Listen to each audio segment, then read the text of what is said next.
Queria que vocês avaliassem, primeiro, obviamente, parabéns pela vitória. Uma vitória que já seria super importante para o Flamengo, só que essa, queria que vocês avaliassem, se tornou a maior goleada sobre o Vasco na história. Boa noite. Boa noite. Um jogo difícil, um clássico. O início parelho, né? A equipe do Vasco muito bem, fez o gol cedo. A gente manteve a tranquilidade, manteve o que a gente trabalhou, né? E seguimos criando situações e conseguimos terminar o primeiro tempo com uma boa vantagem. Oi, Kleber, Matheus, boa tarde. Igor Siqueira aqui do UOL, boa noite já. Como é que vocês sentiram, pergunta em relação ao Gabriel, essa reinserção dele dentro desse grupo, dentro do estádio, dentro do jogo em si, camisa 99, gol, esse conjunto da obra envolvendo ele numa partida que acaba sendo a maior goleada da história do Flamengo sobre o Vasco? Cara, a gente não fica observando especificamente de algum atleta, como é o entorno, tudo. Nossos olhos são sempre para o grupo, Igor. A gente procura dar atenção máxima aos atletas durante a semana, na preparação do trabalho e durante o jogo, para que quando eles entrem, eles possam performar, ter o desempenho e, se com um gol assim, melhor ainda. Como todos, nada especial. Kleber, Matheus, boa noite. Guilherme Xavier da Trivela. Há um mês a gente estava aqui, né, na sala de coletiva depois de uma vitória contra o Amazonas, em que o Flamengo acabou saindo vaiado, viveu um momento de oscilação e agora acumula uma série de vitórias consecutivas, jogando um bom futebol, consegue golear o maior rival depois de uma paralisação do Campeonato Brasileiro, agora vai ter outra paralisação. Qual a importância dessa? Queria saber de vocês se é um clima de alívio no vestiário e qual importante é essa volta por cima aí do Flamengo na temporada. Para a gente, o mais importante é que a gente teve no processo passado, que a gente colocou para vocês aqui nas entrevistas, um calendário congestionado. A gente não conseguiu trabalhar direito. E agora, nesses últimos jogos, a gente teve tempo de recuperação, teve tempo de trabalho, conseguiu esse equilíbrio de trabalho, né? E hoje a gente fica muito feliz porque o jogo difícil, quando tu sai num clássico perdendo e tu mantém esse equilíbrio e faz com que as jogadas aconteçam da maneira que tu trabalhou, né? Dando poucas chances ao adversário. Acho que tiveram uma ou duas chances de gol. E a gente acho que foi o jogo que a gente mais criou oportunidades e teve precisão nas finalizações, né? Então, tá conjugado a isso, eu acredito nisso. E agora a gente vai ter uma outra fase de trabalho, sem jogadores importantes, né? Dá alguns dias de folga e volta a trabalhar pensando nessa sequência sem esses jogadores. É outro momento e a gente espera dar sequência a essa qualidade que a gente vem apresentando, mesmo sem esses jogadores importantes. Boa noite, Kleber. Boa noite, Matheus. Rodrigo Cerqueira, TV Globo. Alguns jogos ficam marcados na história de determinados confrontos pelo peso, pelo tamanho. E esse, por ser talvez o clássico de maior rivalidade no Rio, pelo menos por tamanhos de torcidas e história, teve o placar mais elástico da história do Flamengo. Você já consegue ter dimensão do que foi esse jogo hoje? Porque esse jogo provavelmente vai ser contado na história lá na frente, independente de ter sido um jogo decisivo ou não, mas pelo placar tão elástico que foi. Acho que não, cara. Acho que a dimensão a gente não tem. A gente estava muito focado pelo trabalho, por continuar mantendo a performance, mesmo tendo sofrido gol. Foi a primeira virada nossa esse ano. Sim. Então, manter o equilíbrio, conseguir construir a nossa vitória e sempre a gente preza muito de buscar o próximo gol, né? De não acomodar, de continuar. Também por o ano passado a gente ter chegado na reta final, olhando para uma questão de saldo e vendo que era uma dificuldade para nós como equipe também tirar um saldo devido à pontuação. Podia chegar à pontuação, mas o saldo era muito distante. Então o nosso pensamento foi muito pensando a longo prazo do campeonato e o próximo gol e continuar performando. Assim. Talvez daqui a um tempinho a gente consiga olhar para trás dessa maneira que tu falou e ter esse prazer de ter esse grande dia, desse grande jogo. Matheus, boa noite. Boa noite, Kleber. Boa noite. Fred Gomes do GE. Queria perguntar para os dois, em relação ao Arrascaeta. A gente sabe que o Arrascaeta é um craque histórico desse time e é um dos poucos caras que mantém o mesmo nível desde 2019. Não é que os outros não consigam, mas é que realmente ele sempre vem mantendo o sarrafo alto. E ele teve uma quedinha técnica nos últimos jogos, assim, ele não vinha nem conseguindo participar dos gols, coisa que para ele, se você pegar o histórico dele, é muito difícil você pegar uma sequência de 3 jogos sem o Arrascaeta ou marcar um gol ou dar uma assistência. Assim, como é que vocês enxergam a importância desse jogo para ele, uma jogada daquela como no gol do Bruno Henrique? E também, assim, perguntar para vocês, mais uma vez insistindo na história aqui que ele perguntou para vocês, sobre esse 6-1, por ser um jogo que não é só a maior goleada do Flamengo no Clássico, é no Campeonato Brasileiro. É uma coisa assim que às vezes a torcida falava, olha, mas pô, o Flamengo teve uma oportunidade de fazer história e não conseguiu. E hoje foi feita a história mais uma vez. Eu vou começar pela última, já que o Matheus respondeu um pouco. A gente não imaginava e não imagina nunca fazer um processo de goleada, né? Mais ainda num clássico. Os nossos últimos jogos com o Vasco, desde que a gente chegou, foram jogos difíceis, né? E a gente trabalhou dentro dessa dificuldade. Procurar repetir o que a gente fez nesses últimos jogos contra esses adversários em Libertadores e Copa do Brasil, e no Brasileiro também contra o Corinthians.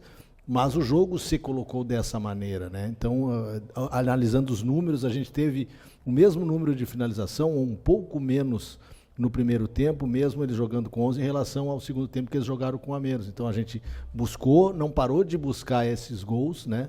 Trabalhando com essa qualidade. E o Arrascaeta é importante, porque é o jogador pensador da equipe. Nesse momento dos últimos jogos, ele vinha num crescimento para buscar esse equilíbrio, para buscar esse nível de atuação que ele teve hoje. Uma pena que agora, nessa sequência, está fora, né? Então que ele vá, que ele faça um grande trabalho na seleção e que na volta continue com esse crescimento e tendo atuações como ele teve hoje. Boa noite, Kleber. Boa noite, Matheus. Bruna Medeiros, do canal do Felipe Fontoura. O Flamengo melhorou, né, seu desempenho nos últimos jogos. E eu queria saber se esse período sem jogos pela Copa América, os 11 dias, vai ser prejudicial e como vocês acham que vocês podem fazer para o time voltar no mesmo ímpeto ofensivo, no mesmo ímpeto defensivo, mesmas atuações que está hoje. Obrigada e parabéns pela vitória. Obrigado. Trabalho. Chegar quando a gente reapresentar, manter os pés no chão, da mesma maneira que quando a gente passou um momento difícil, a gente sabia que era o trabalho que ia tirar a gente daquela situação. Chegar na quinta-feira, reapresentar e continuar trabalhando e mostrando. A gente fala para os atletas, às vezes, tanto que vão começar quanto os que vão entrar, entra e faz o que tu fez no treino durante a semana. Faz o que vocês vêm fazendo durante a semana. E acho que o Luiz e o Wesley são um grande exemplo disso. O que eles treinaram essa semana, eles treinaram pra caramba. Às vezes tu olha, tu fica com vontade de botar 20 jogadores em campo, só que não dá. Aí quando tu põe os caras que estão trabalhando, estão fazendo e dão a resposta, assim, é extremamente gratificante e esse é o caminho. É esse o caminho. Matheus, Kleber, boa noite. Raiza Simplício, da Gol Brasil. Parabéns pela vitória, né? Eu queria saber de vocês da situação do Carlinhos, né? O Carlinhos, ele chega no Flamengo, faz 2 jogos, se não me engano, no Brasileiro, tem até agora poucos minutos, ficou de fora hoje, não dá para colocar todo mundo, como o Matheus falou, mas como é que está sendo esse processo de adaptação do Carlinhos no Flamengo? Como é que vocês enxergam para os próximos jogos? Deixar para o Matheus responder essa que está mais atento ao Carlinhos. O Carlinhos está num processo de recuperação física. Então ele teve uma sequência ele ficou doente, variou, não conseguiu fazer os trabalhos, então não é nem opção técnica, essa é uma opção mais de não ter recuperado, não estar apto 100% para o jogo. Então foi mais nesse sentido, acho que ele não vem há uma semana já tentando se recuperar assim, e sem conseguir fazer um trabalho sequencial no dia a dia, então aí é mais nesse sentido. E a gente espera já que na quinta-feira, na reapresentação, ele já trabalhe com o grupo, né? E já esteja pronto à disposição para o jogo contra o Grêmio. Quanto à aceitação dele foi muito boa, o grupo costuma receber muito bem os atletas que chegam, né? E ele está muito feliz. Eu pedi para o Matheus responder, porque o Matheus trabalha muito com ele para questões de finalização, de movimentos ofensivos, né? E ele trabalhou bastante, precisava de um acréscimo físico e agora vai estar com a gente a partir de quinta. E foi importante, hein? No primeiro jogo que a gente ganhou lá do Atlético Goianiense, foi muito por a gente ter tido 2 pivôs e quando o Bruno Henrique sofre o pênalti, é porque o lateral tem que ficar pegando e cuidando do Bruno Henrique e não o zagueiro. Então ele já deu a resposta também e a gente sabe que vai dar durante o campeonato. Aqui Matheus, Kleber, uma boa noite. Boa noite. Parabéns pela vitória, Marcos Martinho, do canal da QSRN. Eu queria perguntar para vocês a respeito da melhora do Flamengo durante o primeiro tempo, depois de um pequeno período ali de instabilidade, com dificuldade de quebrar as linhas do Vasco. Vocês encaram essa melhora como no aspecto anímico, no aspecto tático em si, de superação, no aspecto técnico, que as coisas começaram a funcionar melhor, né? O Flamengo consegue 3 gols ali num período curto de tempo, relativamente, né? Queria saber a opinião de vocês a respeito disso. Mais uma vez, parabéns pela vitória e pela goleada. A gente reajustou alguns detalhes e a gente às vezes não gosta de falar nesses detalhes que são importantes. Foi aquilo que a gente trabalhou como estratégia de construção, principalmente, né? O Vasco marcou muito bem, com as linhas bem próximas, tirando espaço, mas a gente foi encontrando esses espaços pelos ajustes que a gente fez nesse início. E aumentou um pouco a competitividade. O Vasco iniciou competindo muito forte e o Flamengo aumentou a sua competitividade. Então, esses 2 fatores fizeram com que a gente crescesse e ainda no primeiro tempo definisse um bom resultado. Kleber, Matheus, boa noite, parabéns pela grande vitória hoje aqui no Maracanã. E, Kleber, tivemos hoje a situação do Alan, saiu no primeiro tempo por conta de uma situação muscular, né? Não foi a primeira vez, outros 2 jogadores do Flamengo, curiosamente, também no primeiro tempo tiveram que ser substituídos recentemente. Se é algo calculado, normal, ou se, de alguma forma, preocupa vocês para esse intervalo, a recuperação e para a próxima sequência, em que, inclusive, o Flamengo vai ter menos opções com os jogadores que estarão a serviço de suas seleções. E, Matheus, hoje tivemos a entrada do Gabriel Barbosa, depois daquela situação que aconteceu com ele. Parte da torcida o hostilizou, mas depois do gol dele, né, a torcida gritou que o Gabigol voltou. Até que ponto, né, isso é positivo para essa redenção do Gabriel Barbosa, ele que precisa também retomar o seu próprio futebol nessa temporada? O Alan é um jogador com característica de muita agressividade, um jogador de muita intensidade no jogo e fez uma sequência longa, né?